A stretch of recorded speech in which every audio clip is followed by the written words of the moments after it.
Narendra Vivekananda chapter ଆଜି ଆମେ ଅଭ୍ୟାସ ପ୍ରଶ୍ନ ପତ୍ର କରିବା ହେଲା। 1 ନମ୍ବର ପ୍ରଶ୍ନ ଆମକୁ କ'ଣ ଲାଗେ ପିଲାମାନେ? ପ୍ରାଣର ଅଭାବ ପ୍ରାଣହୀନ, ସେହିପରି କ'ଣ ହେବ ଲେଖ। କ'ଣ ହେବ ପିଲାମାନେ? ତେଜର ଅଭାବ ପ୍ରଥମେ କ'ଣ ହେବ? ତେଜର ଅଭାବ ହେଲା ତେଜହାନ। ତାପରେ ଉଦ୍ୟମର ଅଭାବ ଉଦ୍ୟମହାନ, ତେଜହାନ। ଆଶାର ଅଭାବ ଆଶାହାନ, ଉଦ୍ଦେଶ୍ୟର ଅଭାବ ଉଦ୍ଦେଶ୍ୟହାନ। 2 ନମ୍ବର ପ୍ରଶ୍ନ ଆମେ କ'ଣ କରିବା କହିଲ? ଏଇ ଶବ୍ଦ ଗୁଡ଼ିକର ବିପରୀତ ଅର୍ଥ ଲେଖିବା। ତାହେଲେ ଜଟିଳ ସରଳ, ସୂକ୍ଷ୍ମ ହେଲା ସ୍ଥୂଳ, ତାପରେ ଦ୍ରୁତ ମନ୍ଥର, ସ୍ୱାର୍ଥ ନିଃସ୍ୱାର୍ଥ, ତାପରେ ଆଦର୍ଶର ହେଲା କ'ଣ? ଅନାଦର୍ଶ।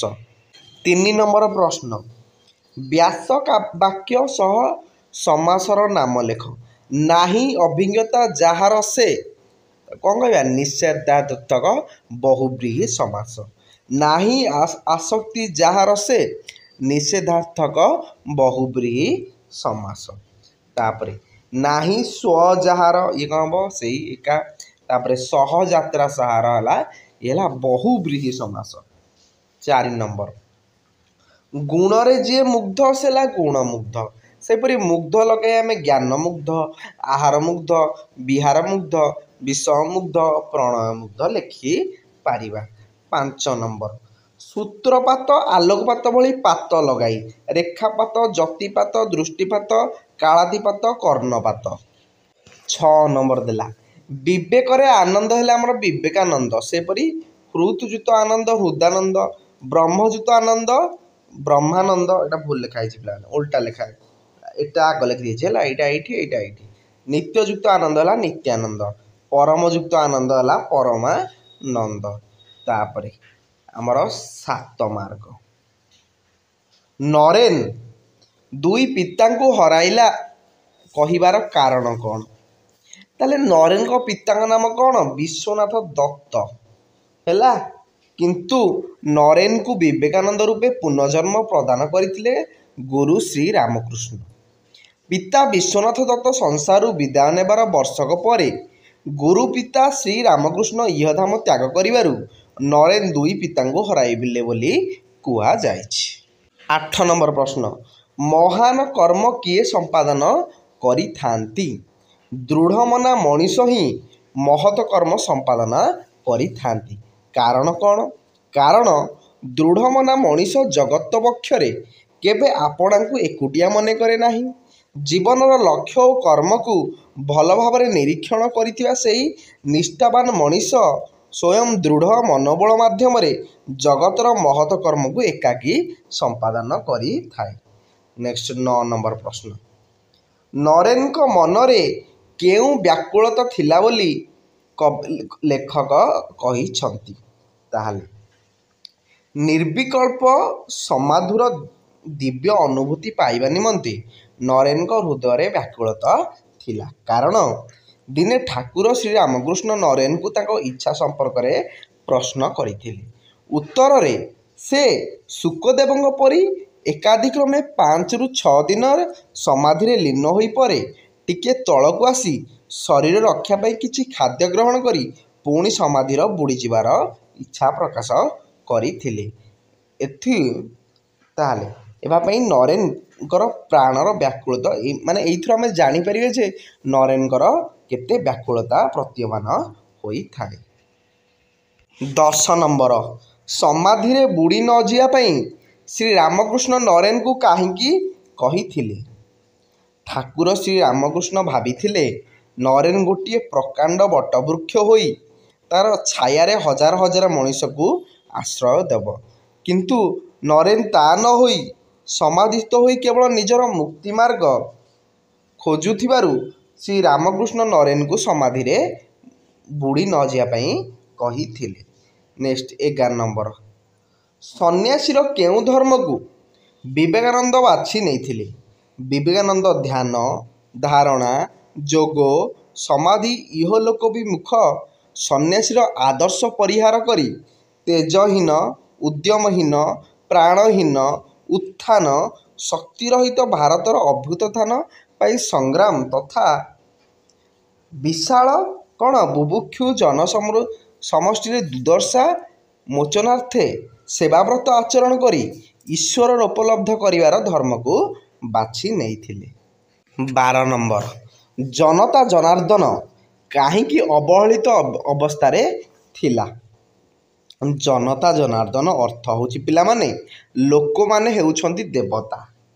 एही देवता सदृश लोक मानकर सुख दुख अभाव असुविधा बुझी से सबुर समाधान करिबा राजा और राजनीतिज्ञ मानकर कर्तव्य, किंतु सेमाने निज कर्तव्य न करी बरं जनता जनार्दन को स्वयं राजनीतिक छलनार शिकार करुथिबारु सेमाने अवहेलित अवस्था काल काटुथिले। नेक्स्ट 13 नंबर इहधाम त्याग पूर्वरु श्री रामकृष्णଙ୍କର शिष्य नरेन प्रति आदर्श कौन थिला? इहधाम त्याग पूर्वरु ठाकुर श्री रामकृष्ण निजर तरुण शिष्य मानकु नरेन को हाथ में समर्पण करने सहित नरेन को जगतर कल्याण साधन करिवार व्रत हेबाकु निर्देश देइथिले। 14 नंबर पिला माने शिष्य माने केउठारे निजर क्षेत्र प्रस्तुत कले? ठाकुर श्री रामकृष्ण इहधाम त्याग करिवा परे तांको तरुण शिष्य माने निस्व संसार अनभिज्ञ हो जाइथिले। सेमानकु ठाकुरंकर जड़े गृहस्थ भक्त श्री सुरेश चंद्र मित्र बराहनगर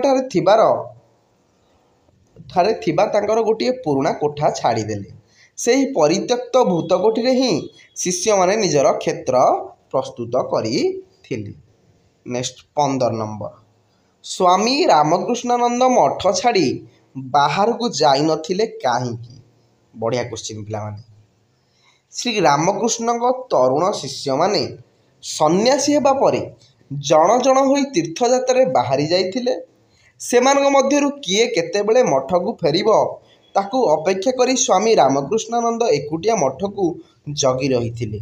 तेणु से केबे हेले मठ छाड़ी बाहर को जाई नथिले। 16 नंबर प्रथम करी विवेकानंद केउठाकू यात्रा करिथिले? विवेकानंद प्रथम करी 1886 रे परिभ्रमण रे बाहरी थिले। से हिमालय उद्देश्य यात्रा आरंभ करी बाटरे बनारस अयोध्या वृंदावन आग्रा लक्ष्नौ प्रभृति तीर्थस्थान को भ्रमण करिथिले। नेक्स्ट आमर 17 नंबर विवेकानंद भोकरे रहुथिबार कारण कौन? पिलामाने विवेकानंद परिभ्रमण उद्देश्य थिला विशाल भारतवर्ष तथा दरिद्र जनता सहित घनिष्ठ भाव परिचित हेबा। तेणु से अयोध्या वृंदावन आग्रा प्रभृति स्थान भ्रमण कला बेले दरिद्र लोकंकर दुख को अंगे निभाइबा पाई से दिन दिन भोक उपासे रहुथिले। 18 नंबर विवेकानंद उद्देश्यहीन भाव पादरे चाली चाली भारत सारा कौन बुलिथिले काहींकी? पिलामाने दुई थर भ्रमण अभिज्ञतारू समाजरे जमी रही कूड़ कूड़ आवर्जना को दूर करिवार व्याकुलता विवेकानंद को शांति रे रखाई देई नथिला। किछि बाट न पाइबार क्रोधरे झड़ परी मठ त्याग करी उद्देश्यहीन भावे चाली चाली से सारा देश बुलिथिले। 19 नंबर केउ घटना विवेकानंद हृदय विचलित होइथिला? मारुथिबा से सांताल मानकर तांको प्रति श्रद्धा मरुथिबा भक्तिर आतिथ्य देखि तांको हृदयर हाहाकार करि उठिथिला। भोकिला लोकंको दुख निज आख्यारे देखि विवेकानंद हृदय विगलित होई उठिथिला। थरे से आदिवासी बस्ती रे सेमानकर अतिथि होइथिया बेले दिनकु दिन मुठाए भात न पाई गछर पत्र चेर खाई भोक मेंटाउथिले। नेक्स्ट आमर 20 नंबर 25 नो 20 नंबर है भोकिला लोकंकर दुख को निज आखिरे देखि तांको हृदय विगलित है काहींकी? पिलाने भोकिला पेटरे धर्म अनावश्यक। आम जदि भोकिला थिबा ताहले आम धर्म करिया को चिंता करियो कि केमिति खाइबा कथा चिंता करिबा से अधर्म बाटरे हो पछे। तेणु भोक जदि पेटटा फुल अच्छी ताहले आम चिंता करिबा एइटा सठिक बाट कि एइटा भूल बाट। ଏହି ଉକ୍ତିଟି ମାର୍କ ବା ତାଙ୍କର ଅନୁଗାମୀଙ୍କର ବୋଲି ଅନୁମାନ କରିବା ସ୍ୱାଭାବିକ ହେଲେ ମଧ୍ୟ ଯଥାର୍ଥରେ ଏ ଉକ୍ତିଟି ଥିଲା ଠାକୁର ଶ୍ରୀରାମକୃଷ୍ଣଙ୍କର।